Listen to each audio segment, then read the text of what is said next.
From advertising to software as a service to data. Across all of our programs and clients, we've seen a 55 to 65% open rate. Getting brands authentically integrated into content performs better than TV advertising. Typical lifespan of an article is about 24 to 36 hours. If we're reaching out to the right person with the right message and a clear call to action, then it's just a matter of timing.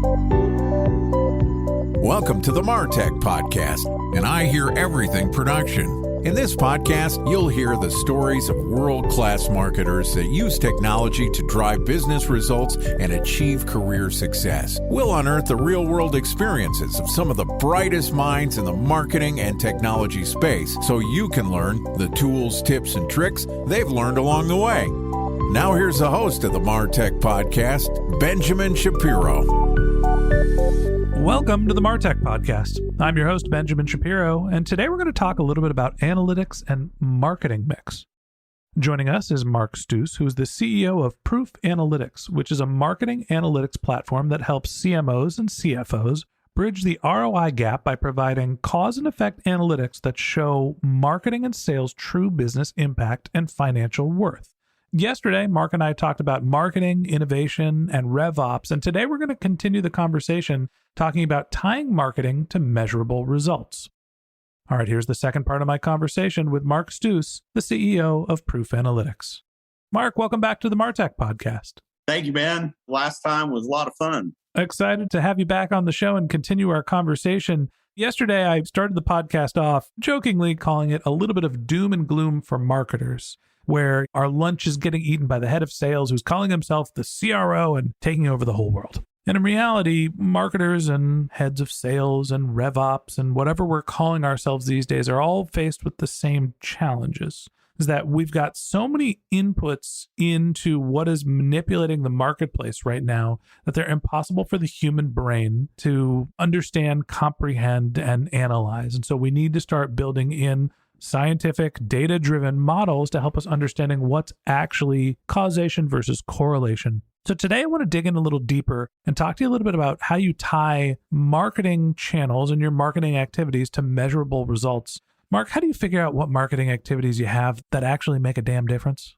I think that the place to start here, which sort of leverages where we were at the end of the last conversation, is that marketing and sales typically create value asynchronously with each other. So sales has a really great feedback loop. They have a quota, they either make their quarterly quota or they don't. If they apply that same logic to marketing, it'll be a bust. So this is one of the reasons why a CRO, a conventional sales-centric CRO running marketing is a really super bad idea. It has nothing to do with can they be creative enough to be a marketer? Can they do all the stuff that marketers do? It's about their understanding of how the value is being created. One of the things that I say a lot is that marketing's mission is to help sales sell more product to more customers faster and more profitably than sales could do by itself.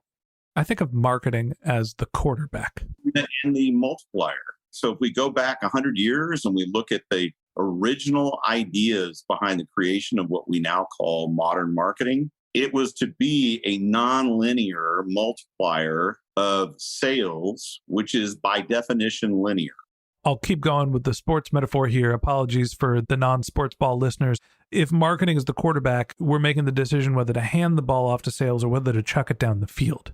And I think that there's different returns on both of those play calls, or you call it investments in your marketing channel, figuring out situationally what you're trying to accomplish. In football, it's easy to figure out if the running back made it 3 yards, 5 yards, 10 yards, or if the receiver caught the ball and landed in the end zone. In business, it's not that clear. So how do you figure out, again, what marketing activities you're driving that inevitably lead to sales being able to close their business, sign their deals and drive revenue?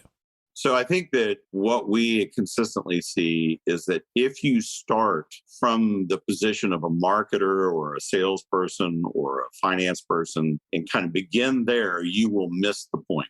So the big thing here is you start with the questions that you need answers to. what is driving more deals? What is driving bigger deals? What is driving faster time to close? And there's kind of like, in general terms, somewhere between 50 and 80 classic questions that we're routinely asked to model for customers. And some of them are like that. And so you have to then say, okay, this is what the model looks like. These are the types of data sets that we're going to be required to use in the model in order to get a good read. So you're starting with context. You're moving further down into, let's call it content, let's call it data, right? That's how you know what to ultimately measure. There's actually a lot of stuff that marketers are measuring that are meaningless. I mean, one of the great ways that we add value, like lickety split, is we save you a ton of money on all the stuff that you're measuring that you don't need to measure.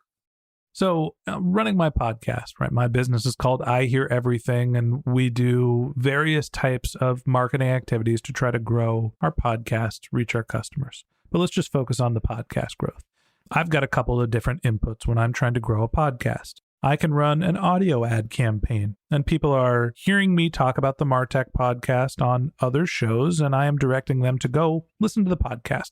Impossible to track. But generally, when I do this, I see more people listening to my podcast. I can run ads that are in a non-podcast environment targeting marketers and try to drive them into a podcast app store. It's a little more trackable because I know whether they clicked, but it's hard to figure out whether they subscribed. I can do social media. I can have you talk about the interview that you did. I'm getting virality. I'm doing organic growth through SEO, through content. And at the end of the day, and there's also the App Store where Apple is doing some promotion, Spotify is doing some promotion. We're on these charts. At the end of the day, when I wake up in the morning, I look at the podcast performance, and some days it's up and some days it's down, and I have no idea what's driving it. Is there an analytical model? Is there an approach that I should be taking to try to figure out what has a meaningful impact to driving my podcast growth or my business forward? Absolutely. You're essentially, when you get a new listener or a repeat listener, you're getting a new customer. Mm-hmm. So it's what attracted them to buy into your podcast, what is attracting them to deepen their involvement with your podcast, and how quickly does it take for you to get someone to start downloading your podcast and listening to it. So these are kind of three classic elements that you're going to be thinking about. The last one is actually one of the most important, because if you are a large enterprise B2B company and whatever it is that you're selling, aircraft engines, time is money. And if you can increase the throughput, you can increase the average deal velocity, in other words, shorten the time that it takes to sell an engine, you're able to invest that and get a lot more cash flow benefit from it than you otherwise would. Because if you're closing faster, you're invoicing faster, you're collecting faster. So my last big CMO job was at Honeywell Aerospace. The CFO loved this aspect of what we accomplished so much that he's now on my board at Proof. And we got about $12 billion worth of revenue moving about 5% faster through the company. And that was just solid gold. And that was all a function of being able to substantiate and calibrate and recalibrate our contribution to improving deal velocity across the business. So there's a couple different things to think about here. You're talking about deal velocity. Hey, maybe the problem is it's not the total number of people that you're marketing to. Maybe you're not marketing to people that are already your prospects. Maybe you're not marketing to people that are your existing customers to get them to buy faster or buy more.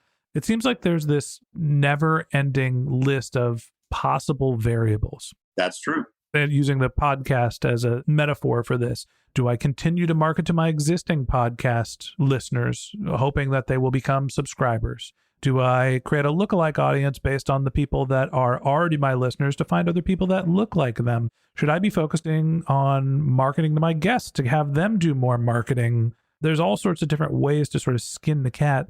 Hypothetically, as a marketer, when you're facing this never-ending landscape of green grass, how do you figure out where are the problems? Where do you start? What are the different ways you try to tie your marketing efforts to what's measurable? I think that this is the relationship that exists between the ICP, the ideal customer portrait, total addressable market and how much of that market you want, need, however you want to define that in order to be successful. There are a lot of people in small businesses, the total business may be a couple $1 million a year, but they're personally taking half of that every year. They're doing great and they're not having to build a huge business, but they understand their ICP, then they understand what portion of their total addressable market they want to get. I think that right there, those two variables are really key. So if you want to be kind of like have 1 million people listening to your podcast, then you have to make that podcast about something that 1 million people want to listen to on a regular basis, that they care about. This is Joe Rogan, right? I mean, he has mastered this, I think, probably more effectively than almost anybody. The art of talking to dudes. Art of talking to dudes, right? And he knows his audience well enough to know how to keep almost anything interesting for some period of time. That is really key in that situation. If, on the other hand, having a total audience of 100 people, as long as they are the right 100 people for whatever you're trying to accomplish, that's also perfectly legitimate. But it's two different approaches. One's mass market and one is anything but. One is almost a highly customized approach. At the end of the day, we think about marketing and we often focus on our operational KPIs, impressions, clicks, cart abandons. It depends what your business is, but there's your standard marketing metrics that are your operating metrics. And often we lose sight of the goals that we're focusing on. How big is my total addressable market? What percentage of that addressable market do I have? What percentage of it do I need? And when you start to think about some of the bigger business problems, and you're not just thinking specifically as a marketer, but more as a business owner, it starts to help you understand how to measure your marketing efforts to make sure that you're getting the desired results. And that wraps up this episode of the Martech Podcast. Thanks for listening to my conversation with Mark Stouse, the CEO of Proof Analytics. Join us again tomorrow when Mark and I talk about marketing mix modeling, MMM. If you can't wait till our next episode and you'd like to learn more about Mark, you can find a link to his LinkedIn profile in our show notes. You can contact him on Twitter, where his handle is Mark Stouse, that's MarkStouse, or you could visit his company's website, which is proofanalytics.ai. Mark is also the host of the Accelerating Value podcast. So if you'd like to hear a little bit more about Mark, you can look for Accelerating Value in your podcast feed. Just one more link in our show notes I'd like to tell you about. If you didn't have a chance to take notes while you were listening to this podcast, head over to martechpod.com, where we have summaries of all of our episodes and contact information for our guests. You can subscribe to our weekly newsletter, and you can even send us your topic suggestions or your marketing questions, which we'll answer live on our show. Of course, you can always reach out on social media. Our handle is MartechPod, MartechPod, on LinkedIn, Twitter, Instagram, and Facebook, or you can contact me directly. My handle is Ben J. Shap, BenJShap. And if you haven't subscribed yet and you want a daily stream of marketing and technology knowledge in your podcast feed, we're going to publish an episode every day this year. So hit the subscribe button in your podcast app, and we'll be back in your feed tomorrow morning. All right, that's it for today. But until next time, my advice is to just focus on keeping your customers happy.